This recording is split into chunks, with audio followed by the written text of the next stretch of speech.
บุ๊ก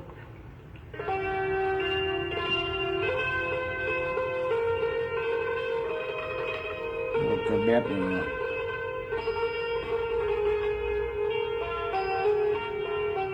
เวลานะ11 นาฬิกาท่านพระครูเชื้อเชิญบรรดาผู้มีใบหน้าอันเปื้อนทุกข์ไปรับประทานอาหารที่โรงครัวตัวท่านเองกำลังจะขึ้นไปตอบจดหมายยังกุฏิชั้นบนก็มองไปเห็นเฒ่าแก่เสงกับคนขับแท็กซี่ประคองชายสูงอายุร่างผอมบางเข้ามาในกุฏิคนทั้ง3กราบท่านเจ้าของกุฏิ3 ครั้งครับพร้อมแล้วครับฮะหลวงพ่อครับจำเฒ่าแก่บุ๊กน้องชายผมที่ขายทองอยู่เยาวราชได้ไหมครับหลวงพ่อเคยเล่าว่าเคยพาลูกศิษย์เข้าไปซื้อทองท่านพระครูนึกอยู่ประเดี๋ยวหนึ่งจึงตอบว่าจำได้สิแต่อาตมาไม่ได้พาพวกเขาเข้าไปซื้อนะเขาพากันเข้าไปเองอาตมายืนรออยู่หน้าร้านแล้วเฒ่าแก่เจ้าของร้านเขามานิมนต์เข้าไปดื่มน้ำชาแถมถวายเงินมาสร้างโบสถ์อีก 2,000 บาทท่านเล่าเหตุการณ์เมื่อ20 กว่าปีก่อนมีคนอยากจะเห็นหน้าท่านในห้องฮะเป็นไงเดี๋ยวนี้โยมเกียรติสบายดีหรือท่านหมายถึงเฒ่าแก่บุ๊กพูดกับท่านในสมัยที่ท่านเป็นเด็กว่าวังนี้เรียกว่าไอ้เจ็บบ้าวังหน้ารู้ต้องเรียกว่าเตียยังจำเพลงโปรดที่ท่านแต่งขึ้นล้อเลียนใส่นั้นได้เจ็บบุ๊กตกน้ำตายมีร้องไห้เสียดายเจ็บบุ๊กเรื่องนี้นะเฒ่าแก่เสียงถามงงๆเพราะหากท่านจะหมายถึงบิดาของเขาก็คงเป็นไปไม่ได้เมื่อเตี่ยของเขาได้ลาจากโลกนี้ไปนานนับ10 ปีแล้วก็โยมเตี่ยของอาตมาไงล่ะโยมเตี่ยบุ๊กน่ะอ๋อนี่ไงครับผมพามากราบหลวงพ่อด้วยท่านเจ้าของกุฏิเพ่งพิจดูบุรุษร่างผอมบางตรงหน้าจึงพบว่าเขาไม่ได้ผอมอย่างเดียวหากฟูดซีดไร้ชีวิตชีวาไม่ต่างไปจากซากศพภาพผู้ชายวัยกลางคนร่างกำยำล่ำสันที่ท่านคุ้นตาในวัยเด็กไม่มีหลงเหลืออยู่ในตัวบุรุษผู้นี้โยมเตี่ยทำไมต้องผอมอย่างนี้ล่ะท่านทักท่านไม่ต้องเรียกว่าเตี่ยก็ได้เรียกไอ้เจ็บบุ๊กอย่างเลิมก็ได้บุรุษร่างผอมบางพูดเสียงแหบเครือหมอก็บอกเป็นมะเร็งลำไส้ครับหลวงพ่อเขาไม่รับรักษาแล้วผมก็เลยชวนมาหาหลวงพ่อยังไงก็ยังดีกว่าอยู่กรุงเทพหมอก็ให้เวลาอีก3 เดือนผมก็เลยเกิดความคิดว่าในช่วง3 เดือนถ้าเข้ามาอยู่วัดก็อาจจะได้บุญกุศลติดตัวไปในภพหน้าไม่มากก็น้อยคนเป็นพี่ชายเล่าแล้วโยมเตี่ยไม่คิดถึงลูกหลานหรือถ้าเป็นคนติดทดสอบสภาวะทางจิตใจของคนป่วยผมก็ต้องตั้งใจ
านีเชื่อม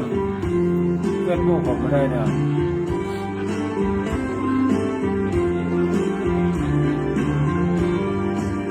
ให้ดวงตา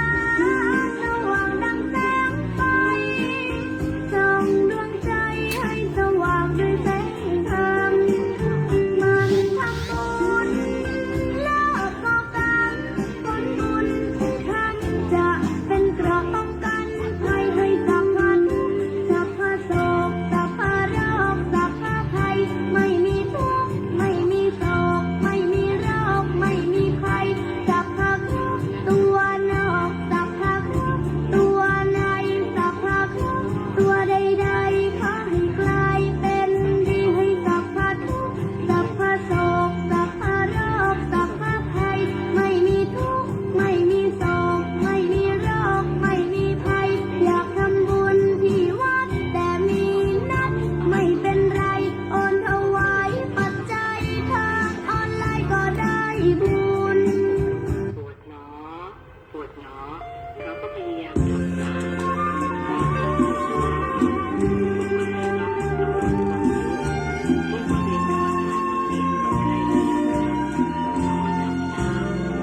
เสียงธรรมเสียงทองหรือกล้องเสียงของระฆังเงยงามควรฟัง หยุดยั้งอารมณ์ฟุ้งซ่าน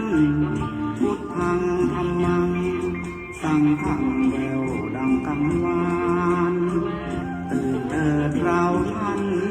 ฟังธรรมกล่อมควันหรือไทย รักตัวของเรา อย่าเมามัวหลงมายา รีบตื่นขึ้นมา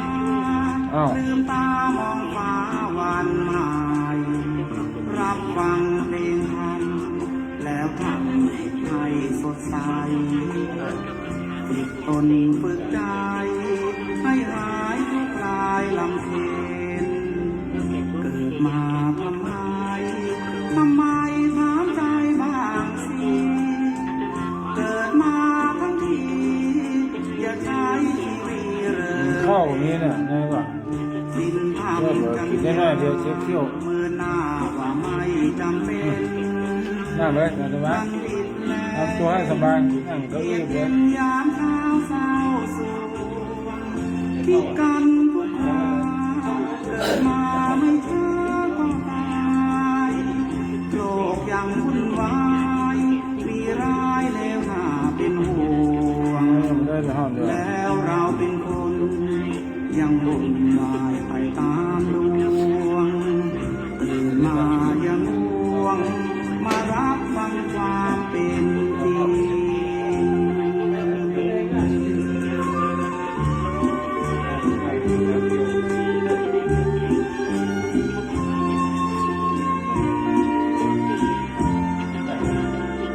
คิดกันทุกคราเกิดมาไม่ช้าก็ตายโลกยังวุ่นวายมีร้ายแล้วน่าเป็นห่วง แล้วเราเป็นคนยังวนวายไปตามดวงตื่นมายังง่วง มารับฟังความเป็นจริง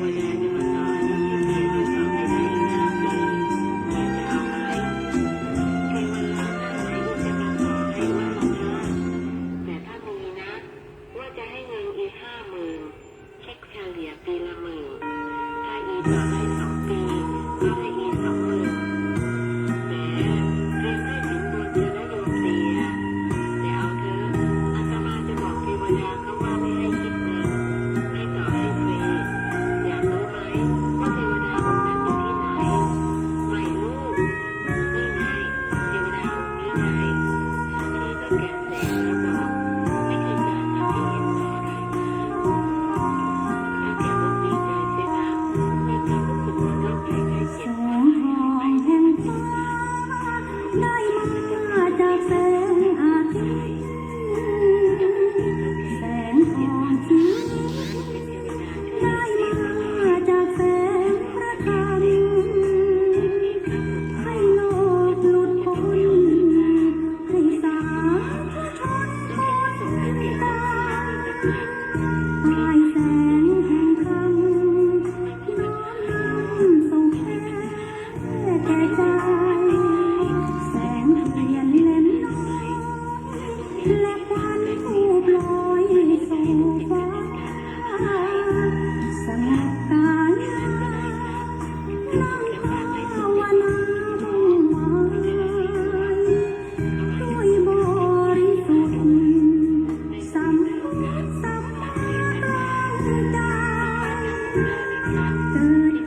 เจ็บตา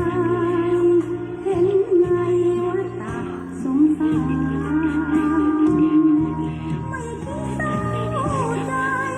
เสียใจเรื่องในทางโลกไม่คิดเศร้าโศกไม่ตกหรือทรมานไม่เพียงใดเมื่อใจเราไม่ต้องการเนื้อหนังผิวพรรณสังขารที่ไม่เที่ยงธรรมสัจจะอธิษฐานมุ่งมั่นด้วยแรงศรัทธาสั่งสมบุญญาพุทธบูชาเลิศล้ำพร้อมนำชีวิตสู่เส้นทางสร้างธรรมอยู่ปลดหมดกรรมเมื่อมีแสงธรรมนำทาง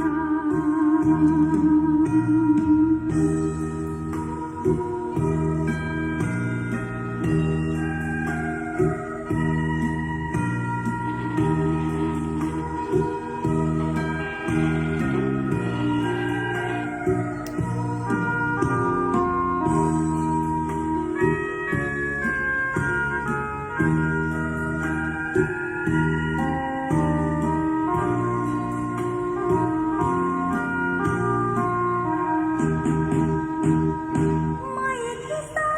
ใจเสียใจเรื่องในทางโลกไม่คิดเศร้า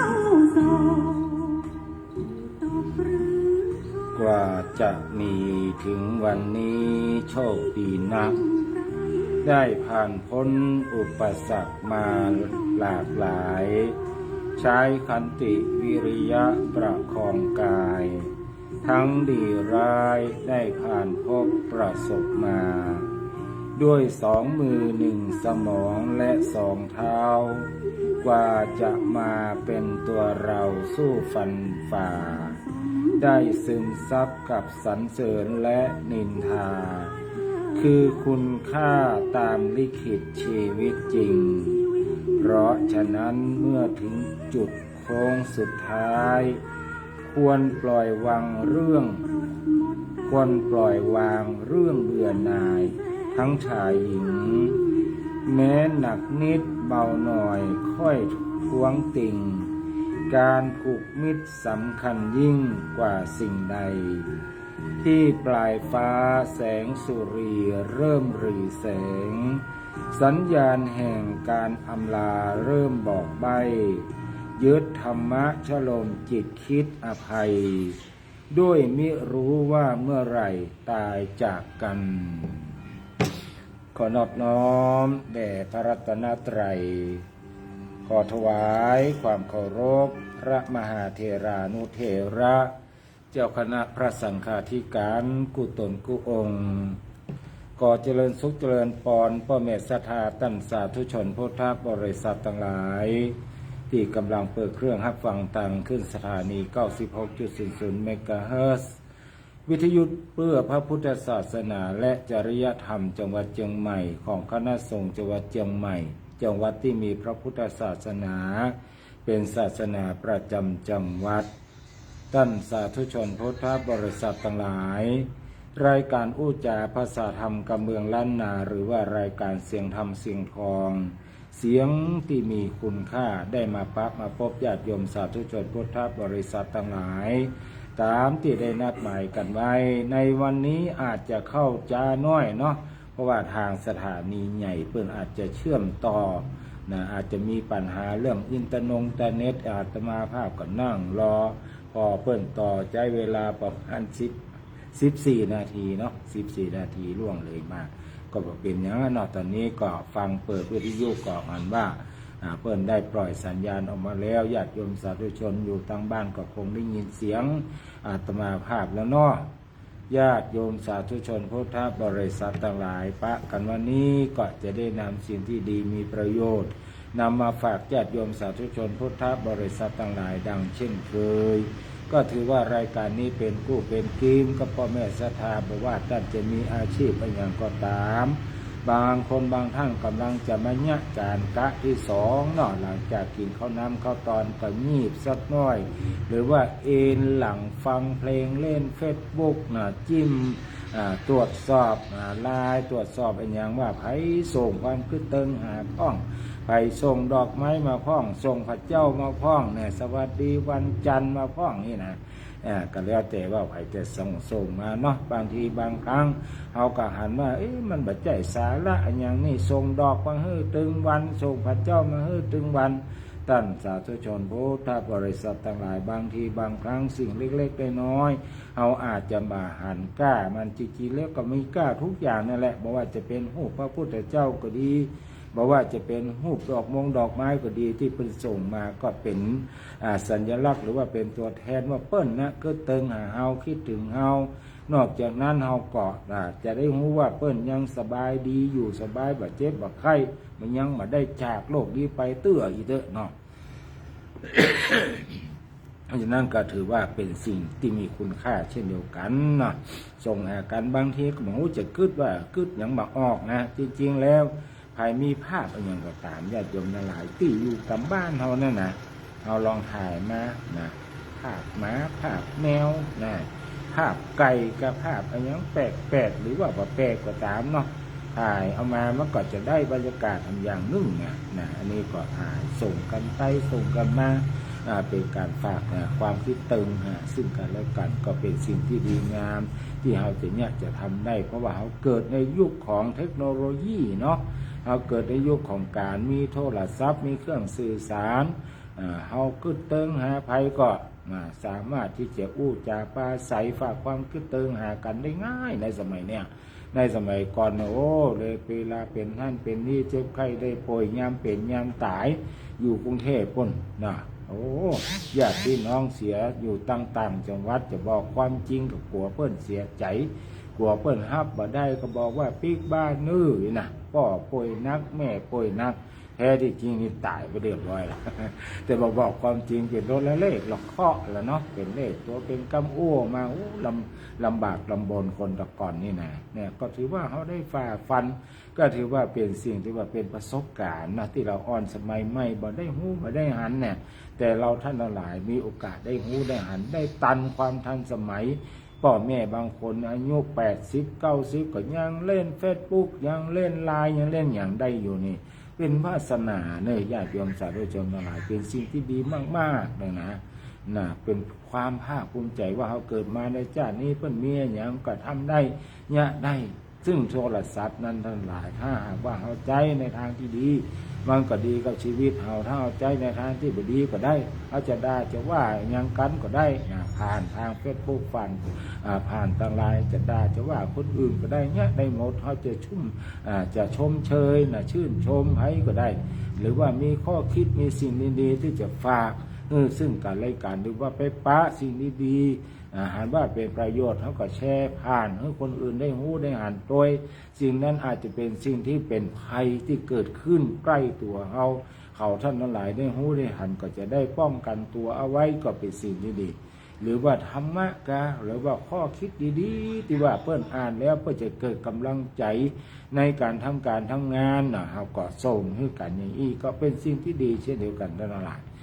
อายุ70ไป80ก็ยังเล่น Facebook เล่นอะไรอย่างได้อยู่ก็ถือว่าเป็นโชคดีนะโยมบางคนบางท่านนี่ไปแยะบ่ได้หรอกทำบ่ได้นะเอามือเคลียร์ไปจ้างถ้าเคลียร์ก็เคลียร์มันต้องไปลุบอย่างเป็นอย่างโง่น่ะอันนี้ละว่ามันยากญาติโยมหลายบ่ใช่ว่าใครจะแยะได้ทุกคนนะคนอายุบางคนนี่บ่ศึกษาเลย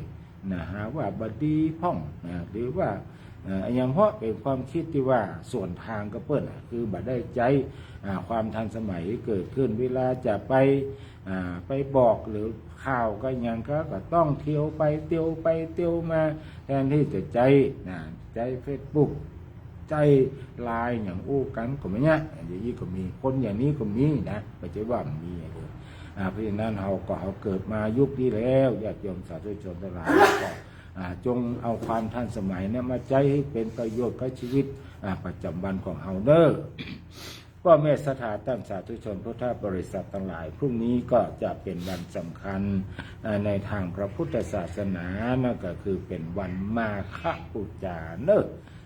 เฮาจะบอกอู้เรื่องมาฆบูชาเตื้อแต่คำเดียววันนี้จะได้ก็คงจะต้องอู้เรื่องมาฆบูชาเพราะหลายคนหลายท่านวันนี้ก็คงได้ยินนักเทศหรือว่าผู้ที่อู้ในรายการต่างๆอาจจะอู้มา2-3 วันละนะพอถึงวันนี้ก็มีแต่บางคนบางท่านบอกว่าฟังรายการของท่านมาหาคนเดียวนะคนอื่นนี่อย่ามาฟังเพราะว่าในช่วงอื่นมันมามีเวลาที่จะฟังอีหรอว่างในช่วงของท่านอาจารย์มาหาคนเดียวท่านพระครูคนเดียวก็ได้ฟังแต่ท่านมาหาหรือท่านพระครูคนเดียวบางคนบางท่านบอกว่าเป็นหยังฟังซ้ำกันอีแม่ได้ฟังทุกรายการเนาะบอกเว้นแวกแม่คนใดตั้งแต่ตี 4ลงมาจนปิดสถานีพวกเนาะอีนะอีก็มีเนาะก็บอกเป็นยังญาติโยมสาธุชนทั้งหลายก็ลองฟังซ้ำเป็นการว่าเราจะได้ฟังในสิ่งที่เราเคยฟังสิ่งใดที่เราเคยฟังแล้วเข้าใจชัดเราก็จะให้เข้าใจในสิ่งนั้นชัดขึ้นบรรเทาความสงสัยได้เราจะกลายเป็นคนที่มีทิฏฐิที่ดีเรียกว่าเป็นสัมมาทิฏฐิมีความหันที่ถูกต้องสุดท้ายนั้นเราจะมีจิตใจที่ผ่องใสก็เรียกว่าได้ฟังเรื่องใหม่ใส่ใจเรื่องเก่าบรรเทาความกังขาคือความสงสัยเป็นสัมมาทิฏฐิแล้วก็มีสติมั่นคงนี่คือการอานิสงส์ของการฟังบอกว่าจะฟังธรรมหรือฟังอะไรอย่างก็ตามเนาะญาติโยมสาธุชนพุทธบริษัททั้งหลาย ที่ว่าจะอู้เรื่องอื่นก่อนนั้นก็เนื่องจากว่าจะอู้เรื่องว่าวันพรุ่งนี้นะท่านทั้งหลายจะเกิดปรากฏการณ์ปรากฏการณ์ที่หาพอได้ยากนะแต่มันเกิดขึ้นในวันสำคัญทางพุทธศาสนาของเราคือวันมาฆบูชาเป็นวันสำคัญตัวพรุ่งนี้จะเกิดจันทรุปราคาเต็มดวงเนอะท่านทั้งหลายเฮ้ยดวงจันทร์จะโผล่ขึ้นจากขอบฟ้าทางทิศตะวันออกเป็นสีแดงอิฐสีแดงเหมือนดินกี้นะตั้งแต่เวลา 18:23 นาที6:23 นาทีบ้านเฮาเนี่ยถ้าจะมาหันที่ก็หาได้จะแจ้งเนาะจนถึง 19:02 นาทีพอได้ด้วยตาเปล่าทั่วประเทศเนี่ยท่านทั้งหลายมันเริ่มตั้งแต่ 15 นาฬิกาละเริ่มตั้งแต่เวลา 15:44 นาทีไปจนถึง 21:09:23 นาทีเมื่อคืนนู้นเนอะตามเวลาในประเทศไทยณกรุงเทพมหานครหรือว่าทุกคนทุกที่เชียงใหม่ของเขาก็ตามดวงจันทร์จะเริ่มเข้าสู่เงามัวของโลกเวลา 15:44 นาทีและจะเคลื่อนเข้าสู่เงามืดของโลกเกิดเป็นจันทรุปราคาบางในส่วนเวลา 16:50 นาที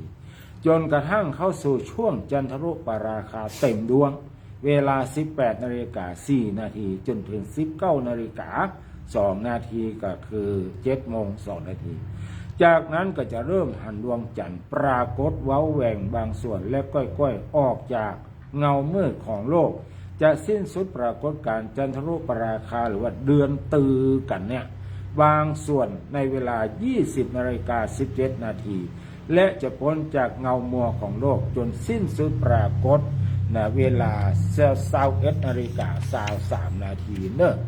สำหรับในประเทศไทยในวันดังกล่าวพระจันทร์จะโผล่พ้นจากขอบฟ้า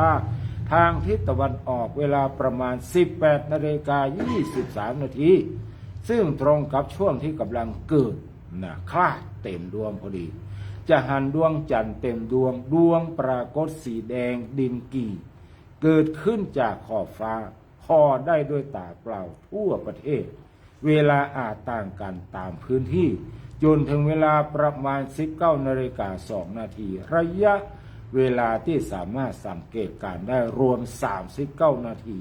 จากนั้นก็จะเกิดเป็นจันทรุปราคาบางส่วนจันทรุปราคาเงามัวและสิ้นสุดปรากฏการณ์ตามลำดับนอกจากประเทศไทยแล้วก็สามารถสังเกตได้หลายพื้นที่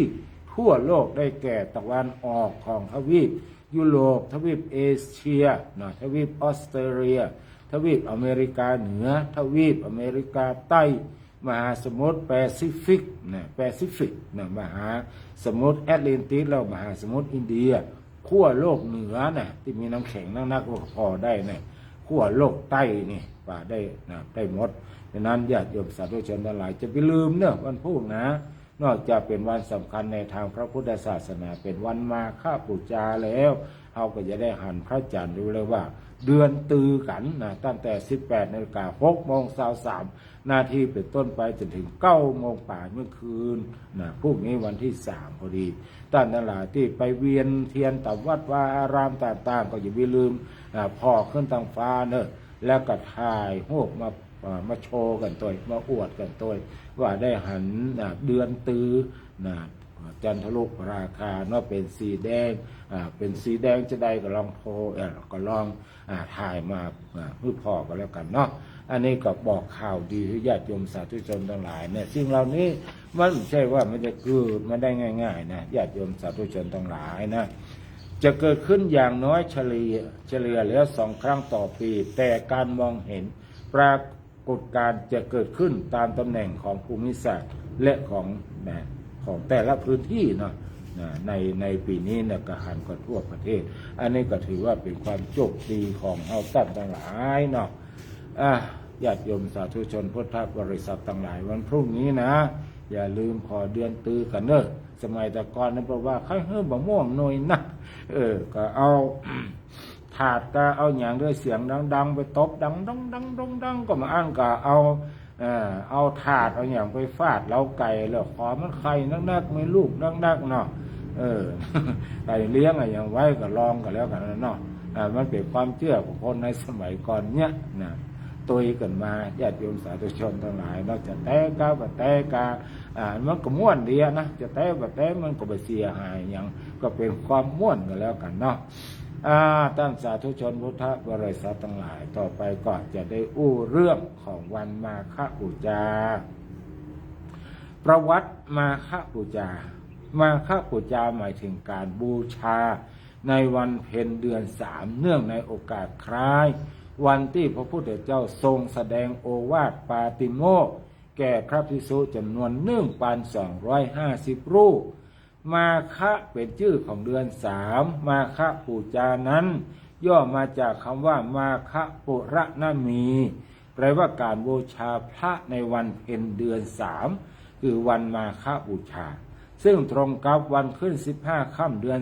3แต่ถ้าปีใดนะมีอธิคมาสคือมีเดือน8 2 เตื้อวันมาฆบูชา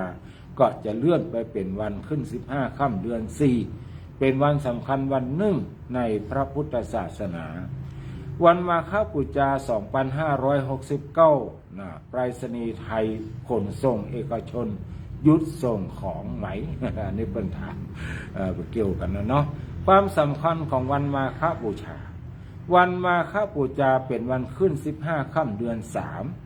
มีเหตุการณ์ที่พระสงฆ์สาวกของพระพุทธเจ้าจำนวน 1,250 ตนมาเฝ้าพระพุทธเจ้าณวัดเวรุวันเมืองราชคฤห์แคว้นมคธโดยบ่ได้นัดหมายกันนะและสงฆ์เหล่านั้นนะตึงมดเป็นพระอรหันต์นะมดจากกิเลสมดนอกจากนั้นก็พระสงฆ์เหล่านั้นเนี่ยพระพุทธเจ้าเป็นคนบวชทั้งหมดทั้งหลาย 1,250 รูปนะมากันหรอก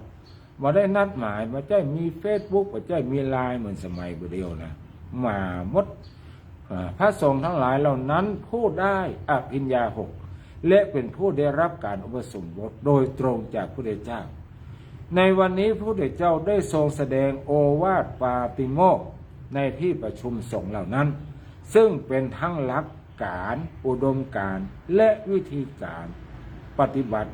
ที่จะนำไปใช้ได้ทุกสังคม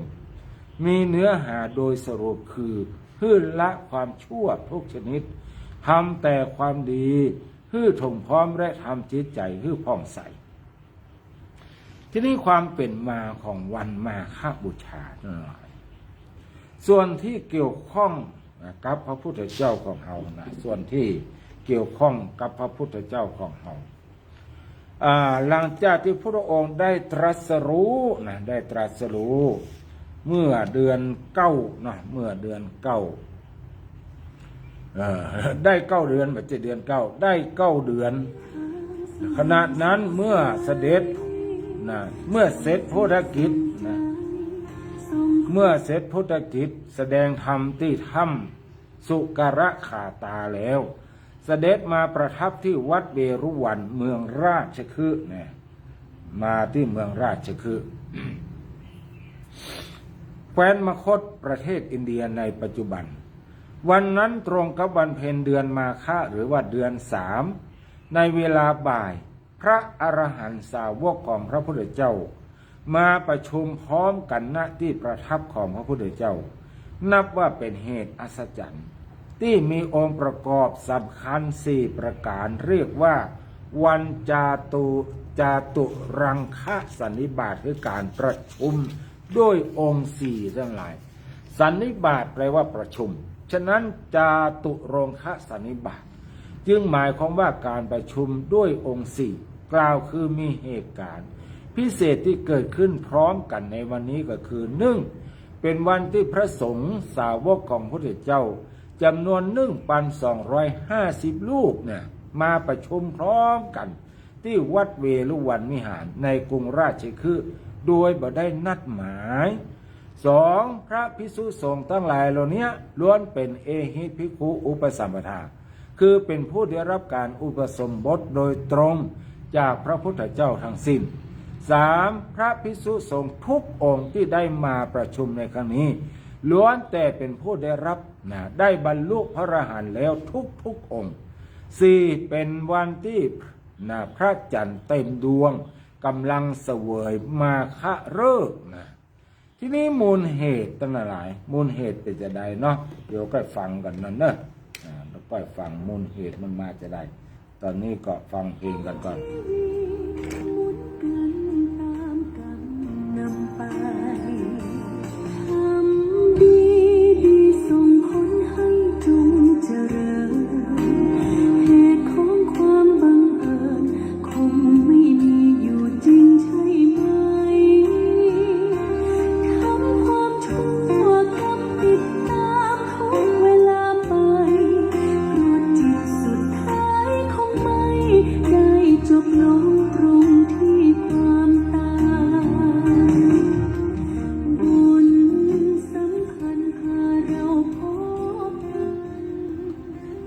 ก็มาถึงมูลเหตุตั้งหลายมูลเหตุวันมาฆบูชาหลังจากพระสัมมาสัมพุทธเจ้าเราได้ตรัสรู้ในวันขึ้น15ค่ำเดือน6และได้ทรงประกาศพระศาสนาและก็ได้ทรงพระอรหันตสาวกออกไปจาริกเพื่อเผยแผ่พระพุทธศาสนายังสถานที่ต่างๆล่วงแล้วได้9 เดือนในวันที่จะใกล้พระจันทร์เสวยมาฆฤกษ์คือวันขึ้น15ค่ำเดือน3ก็คือตรงกับวันพรุ่งนี้ย้อนหลังไปถึง 2,600 กว่าปีพระอรหันต์ทั้งหลายเหล่านั้นต่างได้ระลึกว่าวันเนี้ยเป็นวันสำคัญของศาสนาพราหมณ์อันเป็นศาสนาของตนอยู่เดิมก่อนที่หันมานับถือพระธรรมวินัยของพระพุทธเจ้า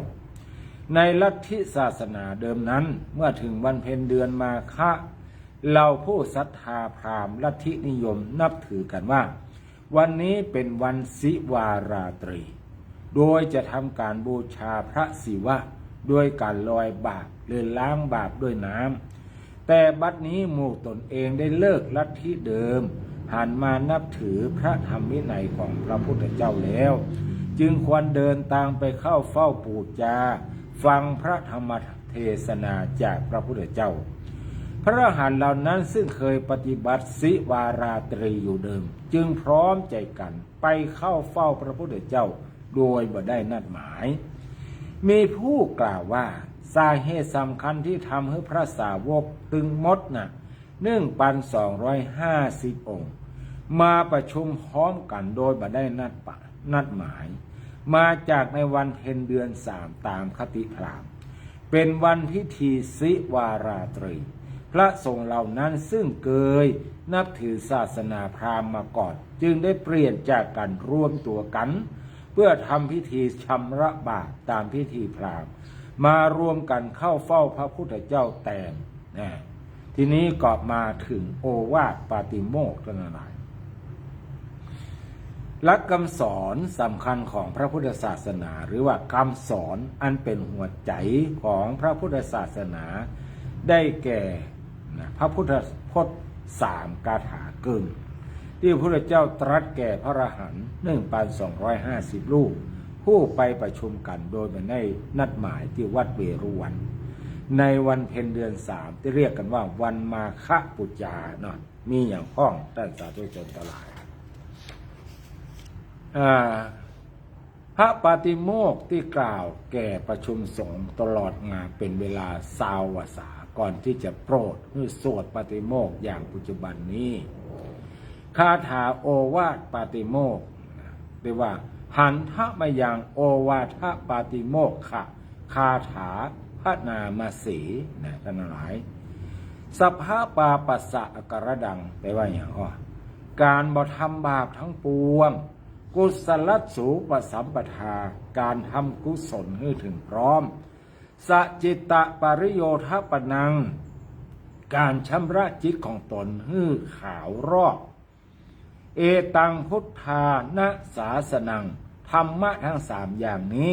เป็นคำสอนของพระพุทธเจ้าทั้งหลายขันติปรมังตะโปตีติขาขันติคือความอดทนอดกลั้นเป็นธรรมะเครื่องเผากิเลสอย่างยิ่งนิพพานังปรมังวะทันติพุทธาผู้หูทั้งหลายกล่าวว่าพระนิพพานเป็นธรรมะอันยิ่งนะหิปภาชิโตปะรูปะคาตีผู้กำจัดสัตว์อื่นอยู่บ่ชื่อว่าเป็นบรรพชิตเลยสมโนโหติปรังวิเหทะยันโตผู้ทำสัตว์อื่นให้ลำบากอยู่ไม่ชื่อว่าเป็นสมณะอนูปวาโทอนูปคาโตการบ่อู้ร้ายบ่ทำร้ายปาติโมกเขจะสังวโรการสำรวมในปาติโมกข์มัตตัญญุตาจะพัตตสมิงความเป็นผู้รู้ประมาณในการบริโภคปันตัญจะไสยนาสนังการนอนการนั่งในที่อันสงัด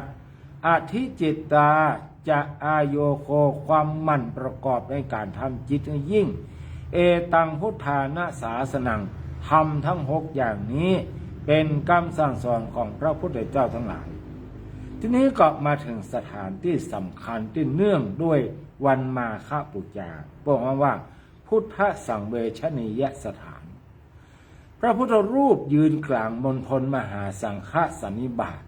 ในโบราณสถานวัดเวรุวันมหาวิหารเมืองราชคฤห์รัฐพิหารอินเดียเป็นพระพุทธรูปสร้างใหม่ปัจจุบันเป็นสถานที่จาริกแสวงบุญสำคัญของเจ้าพุทธทั่วโลกเหตุการณ์สำคัญที่เกิดขึ้นในวันมาฆบูชาเกิดภายในเวลาที่ตั้งของกลุ่มพุทธศาสโนศาสนาโบราณวัดเวรุวันมหาวิหารภายในอาณาบริเวณวัดเวรุวันมหาวิหารซึ่งลานจาตุรงคสันนิบาตอันเป็นจุดที่เกิดเหตุการณ์สำคัญในวันมาฆบูชานั้นยังคงเป็นที่ถกเถียงและหาข้อสรุปทางโบราณคดีมาได้จนถึงปัจจุบันนี้ทีนี้ก็วัดเวรุวันมหาวิหารทั้งหลายวัดเวรุวันมหาวิหารเป็นวัดแรกในพระพุทธศาสนาตั้งอยู่ใกล้เชิงเขาเวภาระบรรพตบนริมฝั่งแม่น้ำสรัสวดีซึ่งมีโปธารามหรือว่าบ่อน้ำฮ้อนโบราณขั้นอยู่ระหว่างกลาง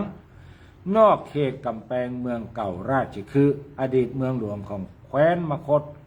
รัฐพิหารประเทศอินเดียในปัจจุบันหรือแคว้นมคธชมพูทวีปในสมัยพุทธกาลวัดเวรุวันในสมัยพุทธกาลเดิมวัดเวรุวันเป็นพระราชอุทยานสำหรับเสด็จประพาสของพระเจ้าพิมพิสารเป็นส่วนป่าไผ่ร่มรื่นมีรั้วรอบและกำแพงเข้าออกเวรุวันมีชื่อปรากฏแห่งพระสูตรหนึ่งว่าพระวิหารเวรุวันกัลลันทกะนิวาปสถาน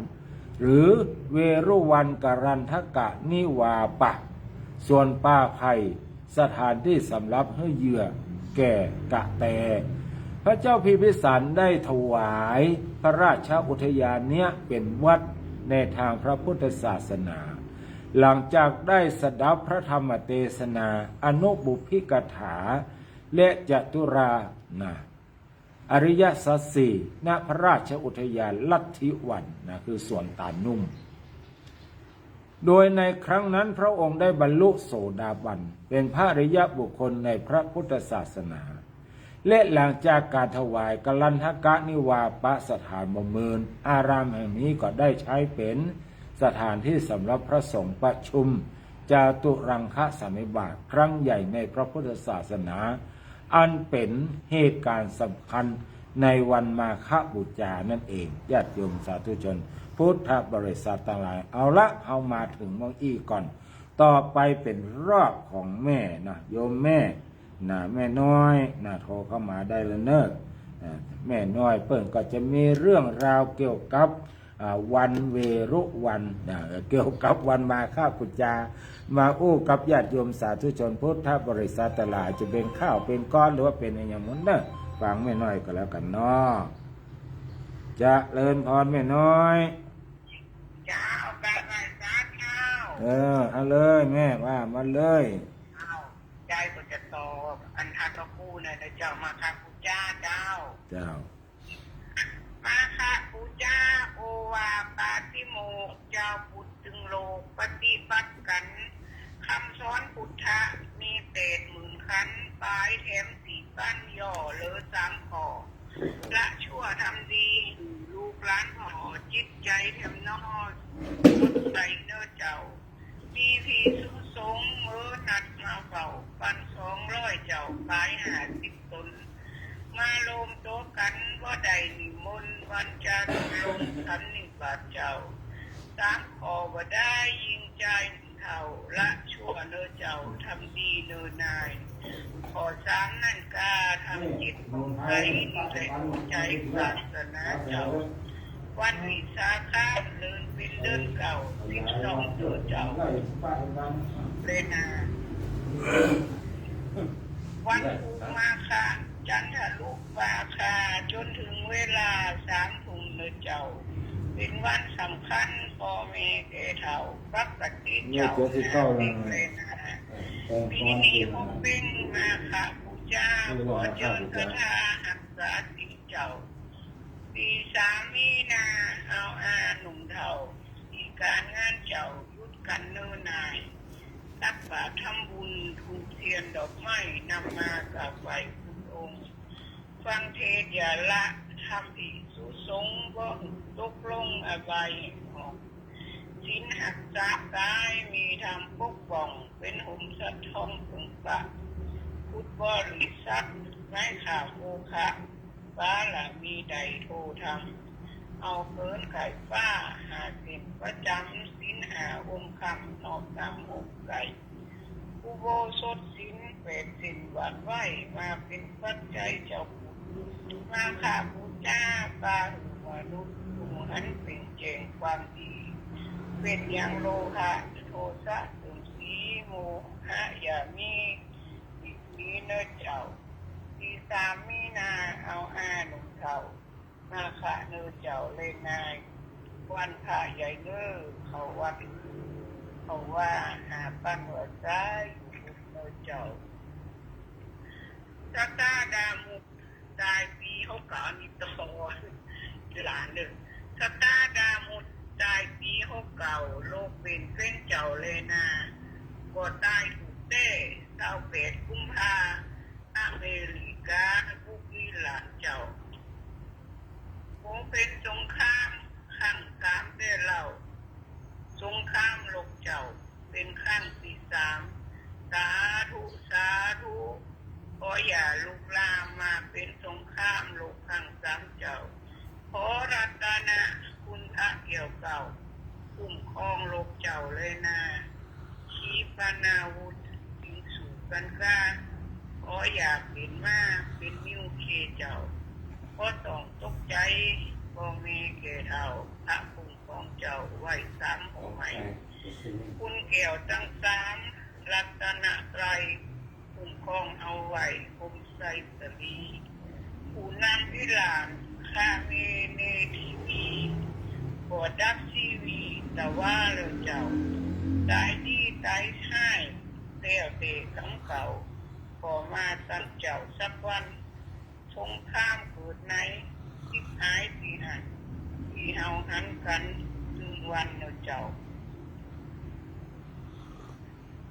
ยูเครนรัสเซียทหารทุกเหล่าตายกันแล้วเจ้าก็ซ้ำตาย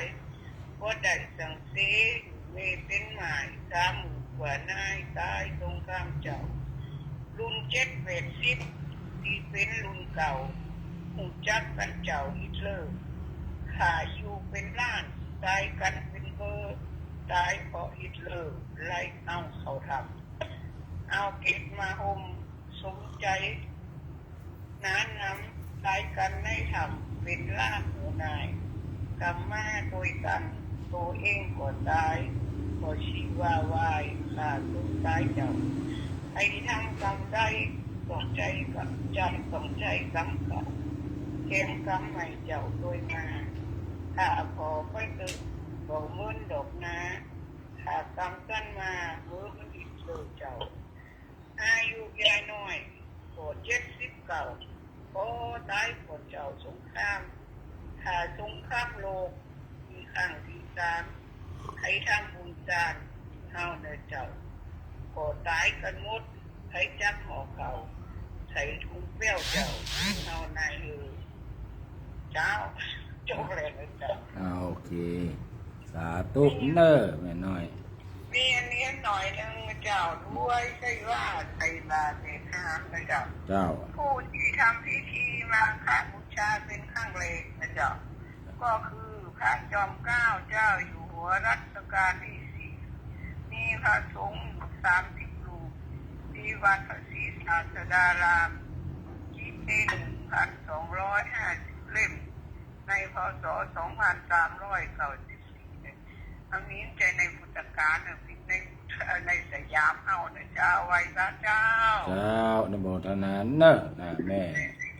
ยอมแม่น้อยเนาะจากตลาดนัดบ้านดอน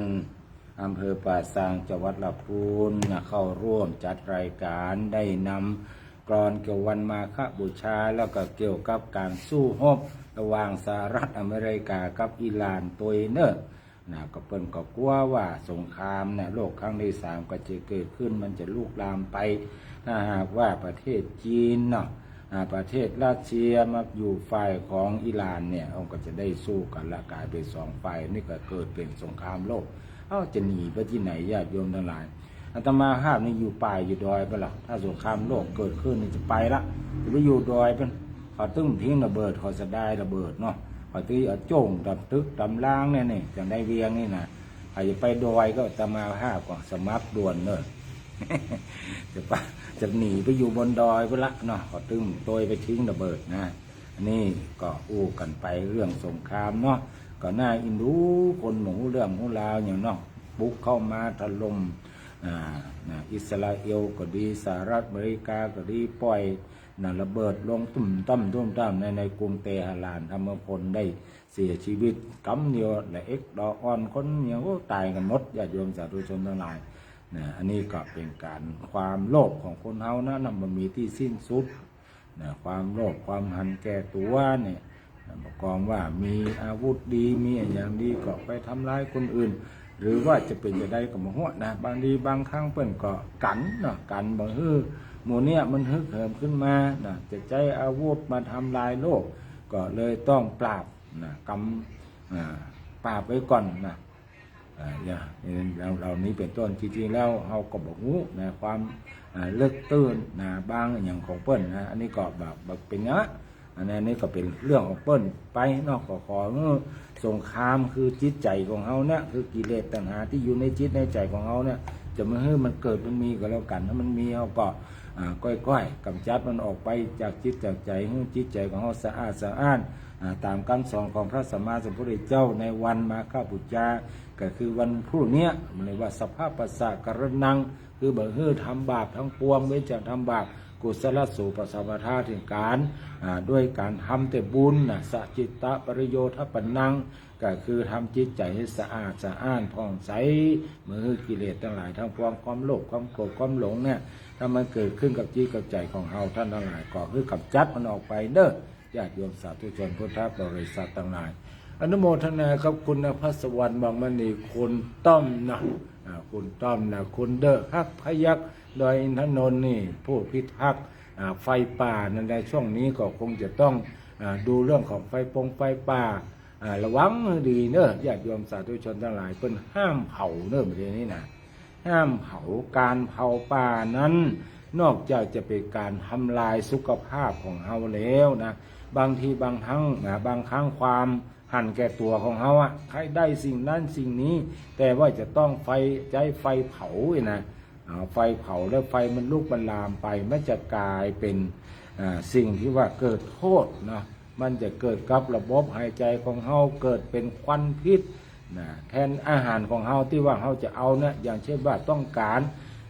ผักหวานมันโป่งเนี่ยเฮาก็ไปเผาป่าเท่าไหร่แต่ว่าควันพิษเนี่ยมันมาทำร้ายเฮากินผักหวานมันใช่ว่ามันกินแล้วมันจะเป็นอะไรอย่างขึ้นมาหรอกบ่กินก็ได้หรอกแต่ว่าลมหายใจเนี่ยหายใจเข้าไปนะทำให้เป็นลมโป่งพองเนาะเป็นโรคปอดโรคอะไรอย่างเนี่ยได้รับผลกระทบกันนะโดยวงกว้างในท่านหลายนอกจากนั้นผู้ที่เผาป่านี่ชื่อว่าทำบาปอันใหญ่หลวงเนอะเผาป่าครั้งหนึ่งเนี่ยฆ่าสัตว์เป็นล้านตัวนะญาติโยมทั้งหลายเป็นมดเป็นแมงนะเป็นนกก็เป็นยังไข่ไว้ตามต้นตามยังเนี้ยล้นนี่ปะตันตายหมดท่านหลายเนี่ยเป็นมดเป็นแมงอยู่ในห้องในหูมันร้อนก็ต้องตายหมดนะบอกว่าจะเป็นสัตว์ชนิดใดก็ตามเป็นล้านนะท่านหลายสร้างสมบูรณ์เอาไว้ดีแต่ว่านี่เป็นการสั่งสมบาปในการเผาป่าเผาดอยนะเพิ่มการห้ามและกฎหมายมันก็แห้งตัวเนอะนะกฎหมายมันแห้งตัวอย่างที่ออกข่าวเมื่อกี้วันนี้กับไปเอามดส้มเนี่ยมดส้มเนี่ยมันน่าจะเกี่ยวกับไฟนะเนาะมันน่าจะใจไฟเผาเพิ่นใจแป้งบัวหรอกเนาะเพิ่นเอา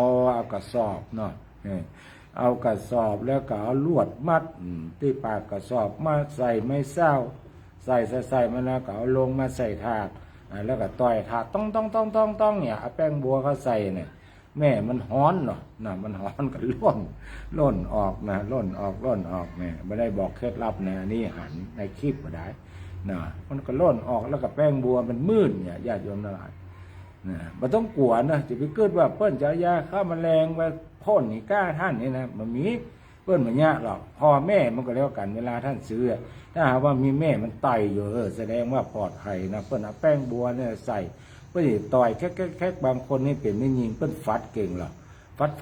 ดแต่แม่มันค้อนกันเมื่อก่อนจ้งพิตี้ต้องเตียวหนีพิตี้จริงนะอยู่ที่เดิมได้นะเดียวขึ้นแข้งขึ้นขาขึ้นไปทุกหนทุกที่ครบทุกที่ทุกแห่งแล้วเนาะเนี่ยในมดส้มหรือว่ามดแดงเนี่ยญาติโยมสาธุชนทั้งหลายลำนี่แต่มันมากู้กับผักหวานเนี่ยเนาะมันแทบมากู้กับผักหวานเนี่ยเป็นหน้านี้พอดีหน้านี้พอดีเมื่อละหลายวัน 2-3 สัปดาห์ตมาภาพก็ไปตั้งลีตั้งอย่างก็นะโอ้ตังปูนนี่จะถูกนั่นหลายเพิ่นขายกันนักเพิ่นเป็นอาชีพเลยผักหวานก็นักมดส้มก็หลายนะตับกาดตั้งอำเภอลีมัน